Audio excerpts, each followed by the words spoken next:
Channel 7's very own Jason Richardson Richo! joins us on the line. Richo, are you there? Come in. Bozza and Shawnee, great to chat to you. Richo, great to mate, hear from you, we? mate. How are you? We haven't spoken to you for ages. Mate, it has been a long time. I was just listening to some of those figures, though. But how do you compare the Tour de France? It goes for 21 days. How do you compare viewers versus a Super Bowl, which is only on one night? That's a very good point, Richo. We're trying to work that out ourselves. Well, the lady who wrote the article, Alison Baker, I'll call her up later on and find out. Yeah. Come on, Ali, give us some sort of context, will you? For God's sake. 100%. Anyway, Richo, what's going on, mate? What's going on? Talk us through. We've seen the mate, squad. I'm loving the Big Bash at the moment. I don't know if you guys are tuning in. No, I tuned in the other night when it was in Perth. There was 30,000 people. It was amazing. Mate, it's fantastic. I mean, there's no more passionate supporters than the Perth Scorchers supporters. In fact, I reckon Western Australian cricket fans barrack for the Scorchers first and then the Australian Test team second because the crowds are a lot bigger. Is it time to let them go? Perth? Like, no, make Western Australia separate to Australia. Like, you can have your independence. You can give us your mines, and then you can have your independence. Is it time for that? Hey, Bozza, you would just rip apart the OBH on a Sunday afternoon session there in that beer garden. I think I should. Yeah, I think what we need to do is send you over there. Why not? Have a session there and then tell us whether or not that should be part of Australia. All right, that's quintessential Australia. I've got cousins there. I'll take their opinion into consideration too. But I'm just thinking, with all the daylight saving thing, then I'm on about this. And I'm thinking, listen, guys, if you don't want to be part of the greatest country in the world, fair enough. Go be independent. Yeah, you can pay us. You can pay us off. They've got no issue with the daylight saving. Well, they did it a couple of years ago. They love the daylight savings. Yeah, a couple of years ago. It's just over in WA. It's a long way across the bloody globe, my friend. It's the Queenslanders who don't like daylight savings. They're worried about the. We sort out the Queenslanders we sort them out in the state of origin. Don't worry about that. I'm keen to know, Richo, what did you expect to talk about when you picked up this phone call and joined the line with Bozza? Well, when I saw it with Shawnee and Boz, I just presumed we were going to talk a whole lot of dribble, and that's why I said, yeah, I'm available. Anyway, speaking about dribble, let's get to the serious stuff.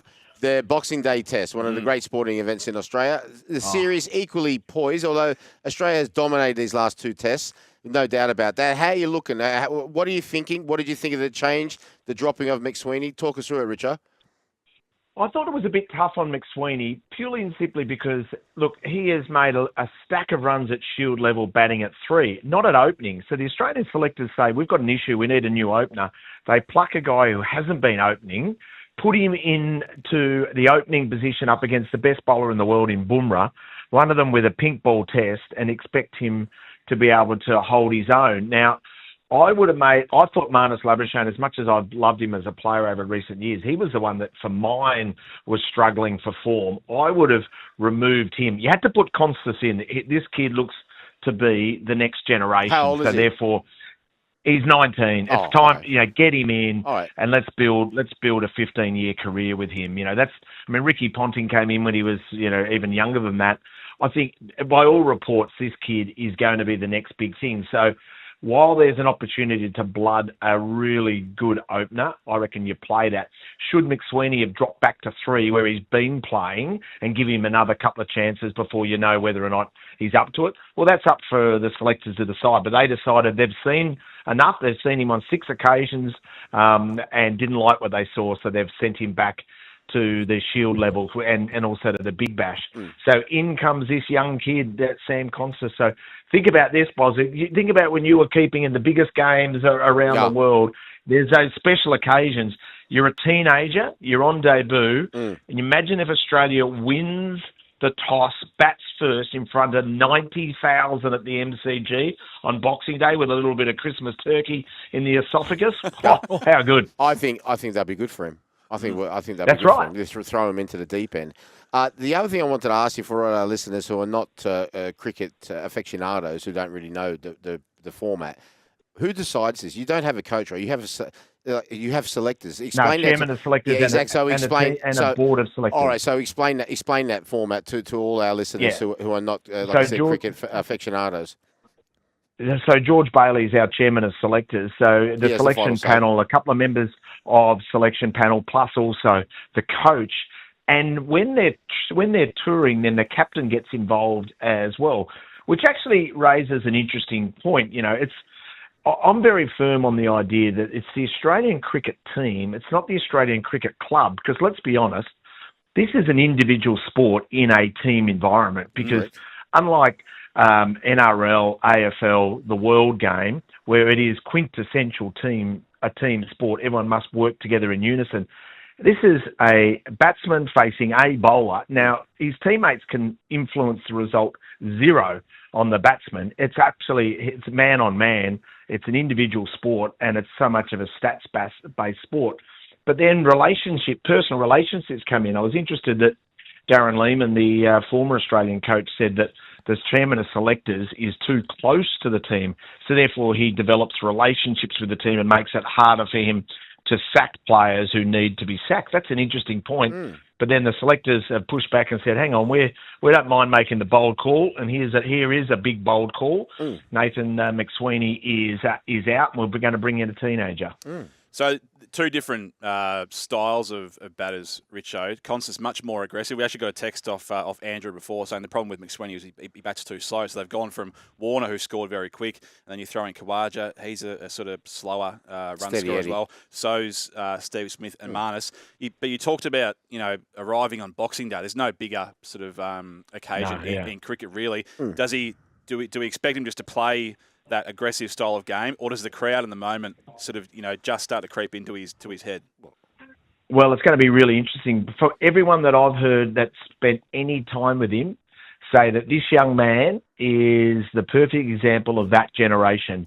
He has an unbelievable self-belief. So I sense that he will come in with a serious strut and come and own the place straight away.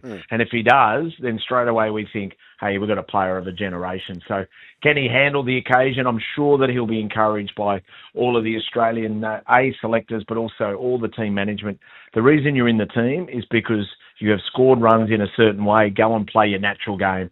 Don't change it due to the occasion. What's the other thing as well, and that's coming on top of your question, Sean, what's the rumours about the pitch, the state of the pitch? Is it going to be batsman friendly, bowler friendly, a little bit in it at the beginning? Have we heard anything, Richard? Yeah, well, Melbourne has traditionally we had a horror period back in the 80s. In the 90s. I remember in the 80s and 90s. Horrible period, the MCG. That was funny, but it was funny. That was right. Pitching halfway down and then running along the ground, yeah. And then one just dropped from a short of a length, just hitting people in the head. Yeah, it was great. Yeah, correct. So I think it's fair to say since then it's played very well. Yeah. So I don't think there'll be an issue in regards to that. It's really hot weather in Melbourne. I'm about to jump on a plane and head to beautiful Sydney for races at Randwick tomorrow. Looking forward to that on Channel 7. But it's hot in Melbourne. It's going to be 40 degrees at this stage is the early forecast for Boxing Day. Yeah, Boxing Day. I'm sorry, Richo. Sorry to interrupt you. I've got Brooksy here who's having a go at me. I saw a forward weather report to say that the 28th, as I said, 27th, 28th, that there could be rain. There was a lot of clouds over. So Brooksy, of course, has heard your weather forecast. He said Boxing Day. That's on the 26th, Brooksy. I'm talking 27th, 28th. Right, well, see, this is what the Bureau of Meteorology, with all of their great machines, the one thing they don't bloody have is a window. Look outside the friggin' window and tell us what the weather's going to be. Richard, a bit more about the Big Bash. So, speaking of the man on everyone's lips, Sam Konstas. See, the Sydney teams, obviously, they're off to a flying start. They got the win. His Thunder got the win. Down in Canberra, Sixers big win over the Renegades, the SCG as well. Good to see the Sydney team's off to a flying start. Yes. Yeah, they're going well. And I think that what's interesting, Sydney Thunder, firstly, Dave Warner captaining there. They've got a good all-round team. What about Daniel Sam? Struts out to the middle. They basically require an unbelievable second last over. He smashes 31 off Lloyd Pope, the leg spinner, to set up a Sydney Thunder victory off the second last over. That was unbelievable. Yes. So Sydney Thunder off and away. But for mine, the Sydney Sixers, I think, have got an outstanding list, led by a brilliant player and a great man in Moises Henriques. I think they've got a good all-round team. They're the starting point for mine in regards to favouritism for the entire tournament. I think they're going to be the one to beat. And what we see with them every year is a constant lineup. They have similar players that come back each and every year. They just top and tail with a few quality internationals, but they are a seriously slick unit. So the Sydney Smash is on tomorrow, Richo. Then on Sunday, Heat taking on the Strikers, obviously live on Channel 7 and 7+. Yeah. Quick tip there. What do you see in that one? Yes, I'll be there for that one. I think the Brisbane Heat, they defeated the Melbourne Stars, who were so disappointing with a very depleted lineup last or 2 nights ago at the MCG. That was such a disappointing performance by the Stars. So Brisbane Heat will continue to get some players back. You know, they'd love to see Spencer Johnson back from injury. So if they can get some of their superstars back into that lineup, the defending champs are going to be really, really hard to beat. And the Gabba is always fantastic, so the Brisbane Heat will love to get there in front of their home crowds and unveil their premiership performance and flag from last year and get ready to launch in a title defence. They've got off to a really good start. And I can't let you go, Richo. You mentioned Randwick tomorrow. Give us a quick tip. Yeah, what's Richo's best of the day at Randwick? Yes, I'll be looking out for you. I'll be driving past there to pick up my kid. I'll be looking out for you, Richo. Well, I think there's I think the King's horse will be very hard to beat. A horse by the name of Gilded Water. His Majesty the King has a horse in Australia in the Royal Silks that Kieran Maher trains. Okay. Keep your eye on him. Up in Queensland, there's a nice horse, another international, having second up from a spell called Zaphod. Keep your eye on both of those.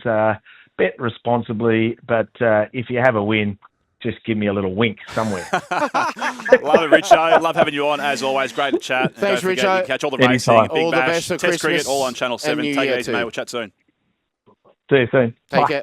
You're still here? We'll see more on the Joel and Fletch socials and catch us live on SEN Radio. Because if you don't, you're an A grade. But if you do, you're the absolute Mickey.